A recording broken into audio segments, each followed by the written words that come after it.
La maldición de la aldea. Mi nombre es Julio Salazar. En 1989 fui desplegado como parte de un escuadrón militar en una misión de reconocimiento en El Salvador en plena guerra civil. Era una época de caos y violencia, pero no éramos ajenos a la brutalidad. Había luchado en otros conflictos y pensé que, como siempre, los horrores serían humanos, crudos y tangibles. No imaginaba que, al pisar esa tierra, el miedo tomaría una forma mucho más profunda y más oscura. Nos enviaron a una aldea remota en las montañas. Oficialmente, íbamos a buscar presencia guerrillera, pero en el fondo sabíamos que era una excusa para afianzar el control sobre la región. Los aldeanos eran pobres, campesinos que apenas se sostenían con lo que cultivaban, pero en sus ojos había algo que me incomodaba desde el primer día. No era solo miedo. Era como si supieran algo que nosotros no. Uno de los más ancianos se acercó la primera noche que llegamos. Era un hombre encorvado, con el rostro tallado por los años y el trabajo bajo el sol. Con una voz temblorosa, nos advirtió que estábamos en un lugar donde los soldados no debían estar, donde los muertos caminaban y donde la tierra estaba maldita para quienes llevaban armas. Mis compañeros, como yo, se rieron. Parecía una de esas historias que la gente cuenta para asustar a los forasteros, para mantenernos a distancia. Pero la sensación de inquietud comenzó casi de inmediato. La primera noche, mientras montaba guardia, los perros de la aldea comenzaron a aullar sin razón aparente. No había luna y el cielo era una oscuridad absoluta. Mi rifle colgaba a mi lado mientras miraba hacia el bosque que rodeaba la aldea, tratando de ignorar el escalofrío que me recorría la espalda. De pronto, el radio en mi cinturón crujió y una voz se filtró por los auriculares. Al principio, pensé que era uno de mis compañeros, pero las palabras no tenían sentido. Hablaban en un idioma que no reconocía, una lengua antigua y gutural. Lo extraño es que el canal estaba cerrado. Nadie debería haber podido transmitir. Traté de hacer contacto con el resto del escuadrón, pero la señal estaba muerta. Solo quedaba el murmullo de esa voz distante que parecía envolverme desde la oscuridad del bosque. Al día siguiente, compartí lo sucedido, pero todos lo descartaron. El equipo de radio está defectuoso, me dijo Torres, el técnico del grupo. No le di más vueltas. Sin embargo, la atmósfera en la aldea no mejoraba. Las miradas de los aldeanos seguían siendo de una mezcla entre desprecio y lástima. Algo ocultaban. Esa misma semana, mientras montábamos una red de vigilancia alrededor del perímetro, empezaron los accidentes. El primero fue Méndez. Lo encontramos por la mañana, después de que no respondiera al llamado para el desayuno. Estaba tendido en su tienda, rígido, con los ojos abiertos de par en par. Su cara estaba deformada por una expresión de puro terror, y en su piel había una extraña palidez que no habíamos visto nunca. Los médicos del pelotón no pudieron explicarlo. No había signos de violencia, ni heridas visibles. Ataque al corazón, concluyeron finalmente, aunque Méndez no tenía antecedentes de problemas cardíacos. La muerte de Méndez dejó un vacío en el grupo, pero el mayor impacto llegó cuando 2 días después, Gómez, otro de mis compañeros, desapareció sin dejar rastro. Salió en una patrulla nocturna y nunca regresó. Al principio, pensamos que había desertado o se había perdido en la espesura, pero lo que encontramos hizo que cualquier esperanza se desvaneciera. Al día siguiente, hallamos su cadáver colgando de un árbol en el bosque, a unos metros de donde había estado patrullando. Su cuerpo estaba en un estado deplorable, como si hubiera sido mutilado por algún animal salvaje, pero había algo que no cuadraba. Su rostro tenía la misma expresión de terror que el de Méndez y sus manos estaban rígidas, señalando hacia la aldea. El miedo comenzó a extenderse por el campamento. Algunos hablaban de guerrilleros, de emboscadas, pero algo más profundo había calado en nuestros corazones. Las muertes no tenían lógica y las noches seguían trayendo nuevos horrores. Los perros continuaban aullando, las radios seguían transmitiendo esas voces extrañas, y todos en el escuadrón comenzamos a ver cosas en la oscuridad. Sombras que se deslizaban entre los árboles, figuras que parecían observarnos desde la distancia. Torres, siempre el más racional del grupo, fue el siguiente en morir. Lo encontraron en su tienda, empapado en sudor, con la cara enterrada entre sus manos. Sus dedos estaban crispados, como si hubiera intentado arrancarse los ojos. La explicación oficial fue paranoia inducida por estrés, pero todos sabíamos que era más que eso. Algo estaba jugando con nuestras mentes, algo que nos acechaba en silencio. Fue después de la muerte de Torres cuando comencé a tener sueños. No eran pesadillas al uso, sino visiones. En ellas me encontraba solo en medio de la aldea, pero la aldea no estaba vacía. En cada una de las chozas había soldados, hombres de distintas épocas, todos uniformados, con rostros pálidos y ojos vacíos. Me miraban desde las ventanas, desde las puertas, como si esperaran que me uniera a ellos. Cada vez que despertaba, sentía que una parte de mí había quedado atrapada en ese sueño, una parte que nunca recuperaría. Los aldeanos comenzaron a evitarnos por completo. Ya no salían de sus casas cuando pasábamos.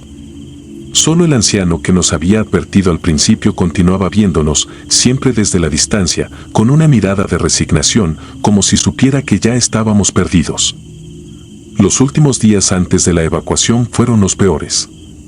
Éramos 6 al principio, pero solo quedábamos 3. Cada uno de nosotros vivía con el miedo constante de ser el siguiente. Las noches eran interminables, llenas de murmullos que provenían de ninguna parte, de pasos que no tenían dueño. Había noches en las que no podíamos siquiera dormir, nos sentábamos en círculo, con las armas en la mano, esperando el golpe final. Recuerdo la última noche con una claridad aterradora. Estábamos listos para retirarnos, pero algo en el ambiente había cambiado. El aire era pesado, sofocante.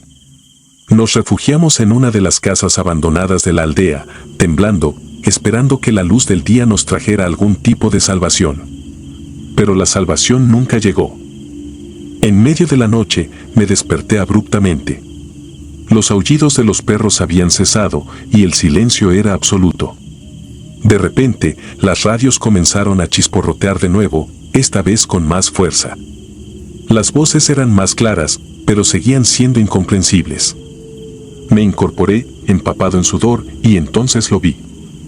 Desde una de las ventanas, una figura observaba. Era un hombre, vestido con un uniforme antiguo, muy parecido al nuestro, pero su rostro estaba cubierto de sombras, y sus ojos eran completamente negros. Intenté moverme, gritar, pero mi cuerpo estaba paralizado por el terror. La figura levantó una mano, como si estuviera llamándome. Alrededor de mí, mis compañeros empezaron a murmurar en sueños, sus cuerpos retorciéndose de manera antinatural, como si algo invisible los estuviera manipulando.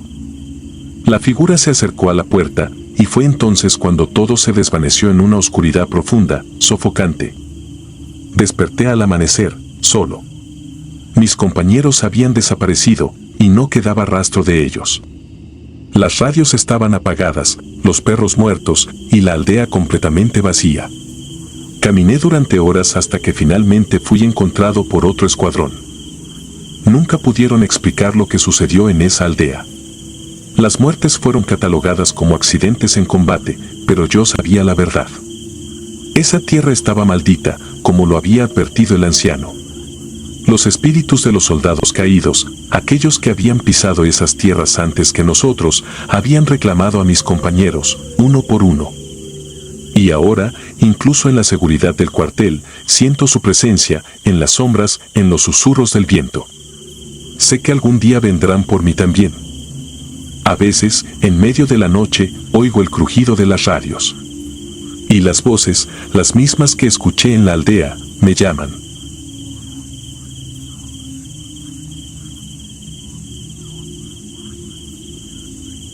Territorio maldito.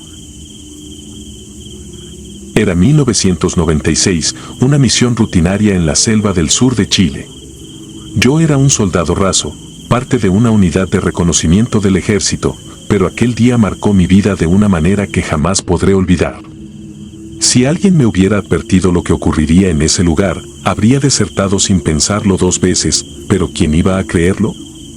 ¿Cómo podríamos imaginar que la oscuridad que nos esperaba no era humana? No estábamos preparados para lo que vendría. Nuestro pelotón fue asignado a patrullar una región remota, cerca de una frontera montañosa, conocida por su densa vegetación y terreno traicionero.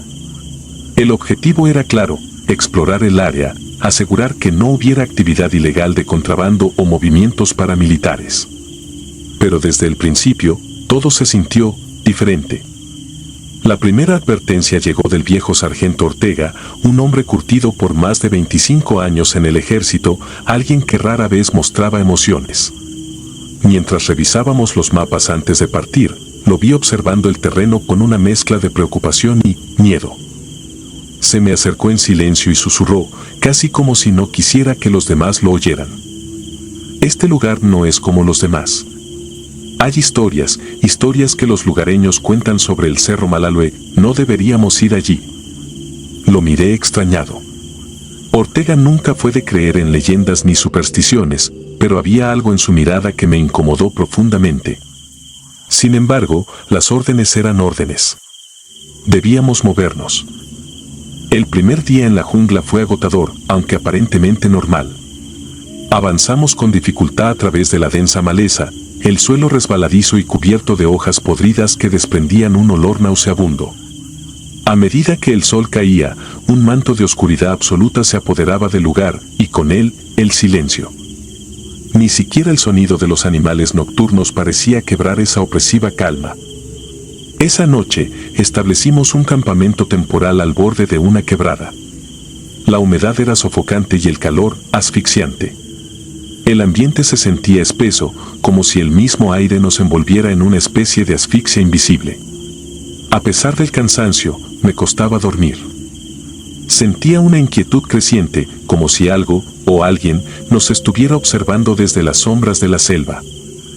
A la mitad de la noche, me desperté sobresaltado por un ruido extraño, un susurro que parecía moverse entre los árboles. No podía identificar si venía del viento o de algo más. Me quedé inmóvil, con el fusil a mi lado, agudizando el oído. Entonces, lo escuché de nuevo. Era como un murmullo, pero no en español.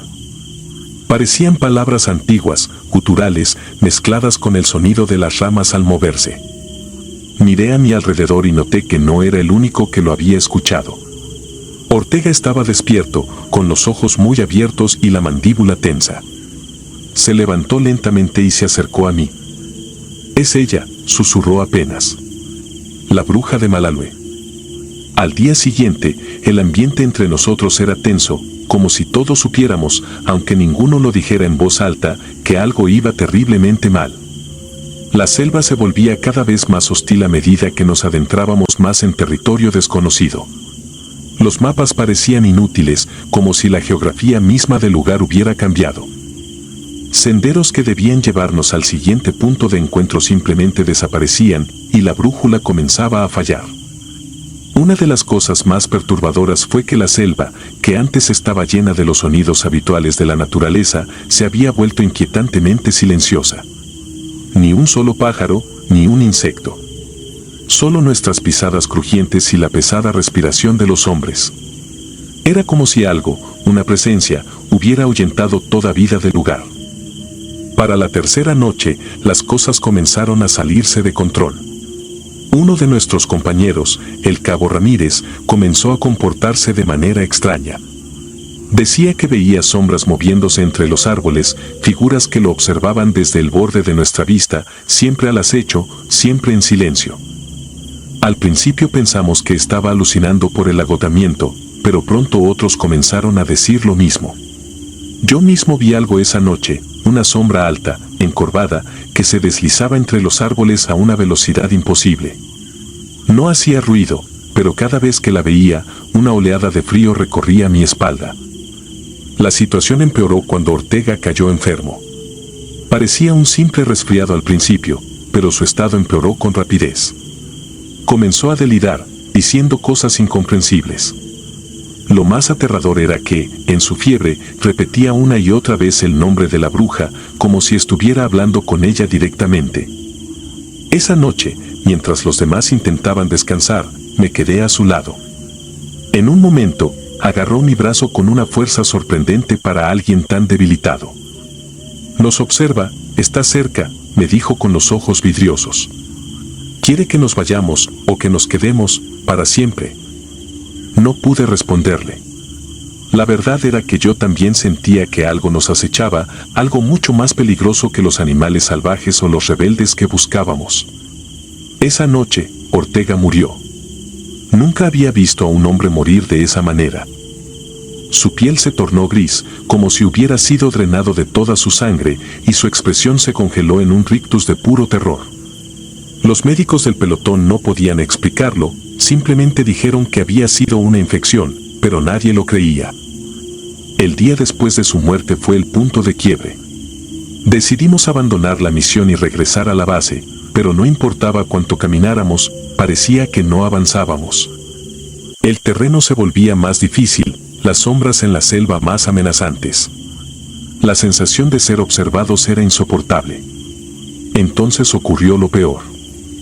Una tarde, mientras cruzábamos un arroyo estrecho, escuchamos un grito desgarrador.